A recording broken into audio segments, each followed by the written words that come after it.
Again this Wednesday in Israel, where the IDF says it has eliminated a terrorist cell in the West Bank. Yeah, thanks for joining us, everybody. Israeli military saying in a statement the head of the camp was killed and he was planning a large-scale attack. That announcement coming as a deal is reached to deliver more aid to Gazans in exchange for getting medicines to hostages still being held by Hamas.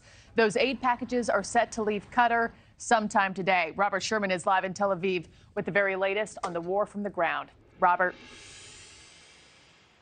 Markie and Nick, finally a breakthrough in regards to these negotiations, with Qatari mediators announcing that humanitarian aid and medicine will be allowed into Gaza in larger amounts and into some of these areas that are a bit more difficult to reach, where the need is greatest, in exchange for the allowance of medicine to some of those hostages that are still being held inside of the Gaza Strip. I mean, this is a big part of the reason where you've seen some of these demonstrations this week and an added sense of urgency, as there's growing fear that time is running out for the more than 130 hostages who are still being held inside of Gaza. They've now been there for over 100 days.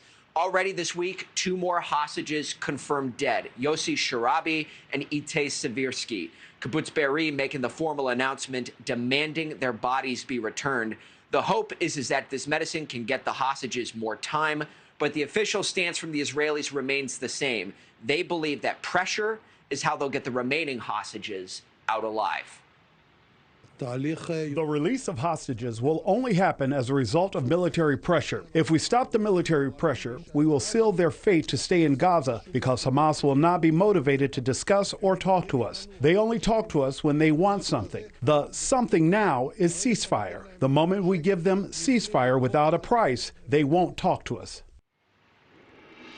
Since Sunday, we've seen over 200 trucks worth of humanitarian aid going into Gaza a day, which is the highest sustained amount that we have seen thus far since the war has begun.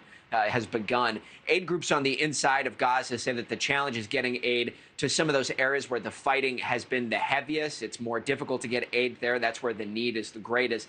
The Israelis push back on all this and say that aid groups have been lagging behind when it comes to their distribution.